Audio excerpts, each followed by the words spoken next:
Lawyers ask me all the time, T, you said that at your firm, I don't have to spend as much time on my practice as I do now as a solo practitioner or as a small firm practitioner.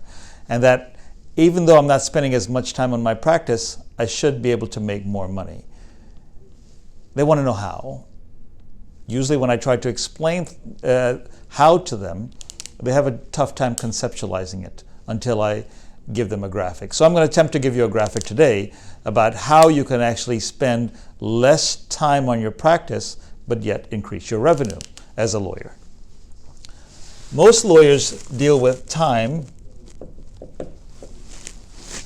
in a very valuable way in their practice. Solo practitioners and small firm practitioners start off chunking roughly about 5% of their time on their growth and development. That means that 95% of their time is dealing with clients.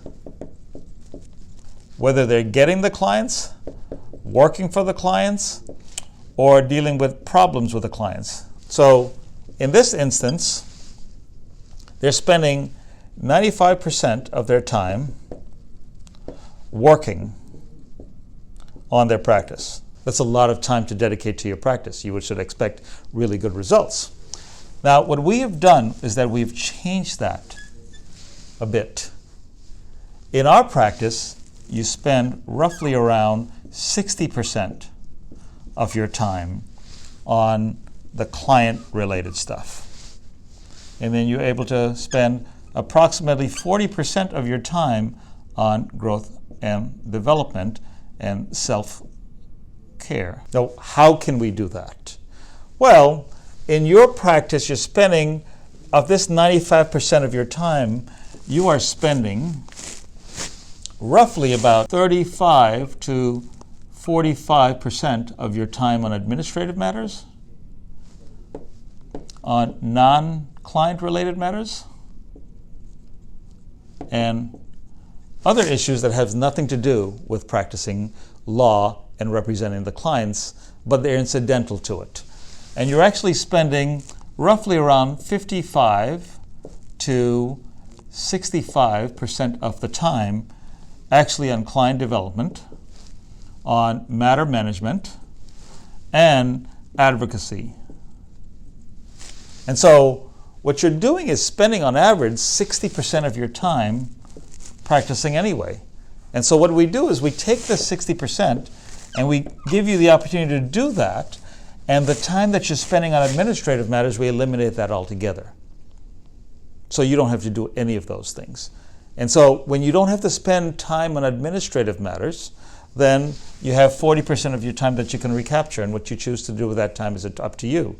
We hope that you'll spend that time on growth and development and marketing yourself a little bit more, and self-care and time with your family. Now, the other issue that people talk about is revenue. Lawyers want to know, well, in your system, how can I make more money? Well, the old model is you're working in a solo practice or a small firm practice, and what you're doing is that you're generating about 1% of your revenue from sources other than your practice. So 99% of your revenue is practice related, and that is client fees. And I don't care if those fees are hourly fees, if they're flat fees, contingency fees, hybrid fees, value fees, or any other type of fee arrangement that you want to come up with. The fact of the matter is you're spending 99% of your time generating those fees. Well, 1% of your revenue is coming from maybe interest income, or income from dividends from stocks, or appreciation in stocks, or even real estate investments. The new model, which is the model that we use at CPLS, is that we will work with you diligently so that 60% of your revenue is coming from the clients that you generate, that you do the work for, and then give you the opportunity to have 40% of your revenue come from other sources. Well, what are those other sources?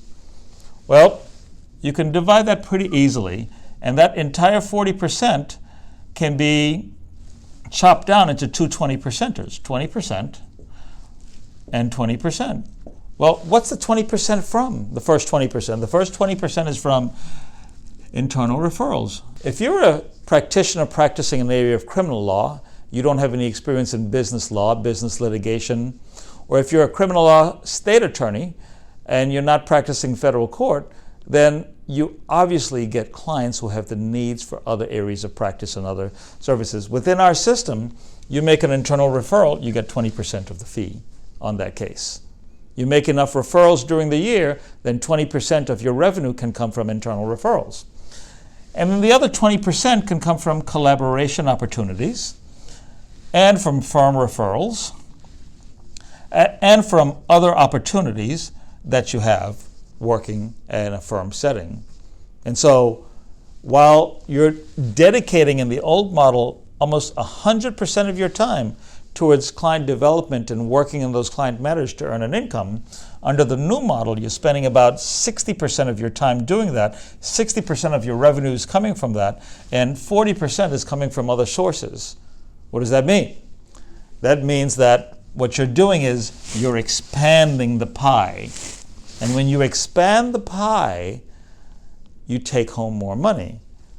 In the past, if you're making $200,000 in gross revenue a year, and you're taking home 70% of that, you're taking home $140,000. That sounds like a pretty decent amount that you can take home on a regular basis. But your expenses at 30% is very conservative.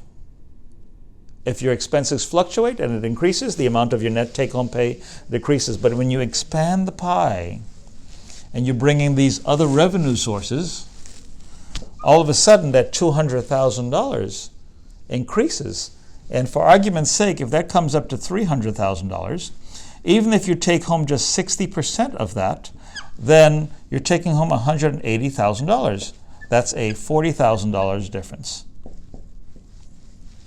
You're working less on your practice, you're depending less on the clients that you generate and work for, and you're expanding the pie, and the amount of your net take-home revenue increases substantially. That's how you work less and earn more. For more information about how you can work less and earn more by joining CPLS PA, call me at any time, 407-647-7887.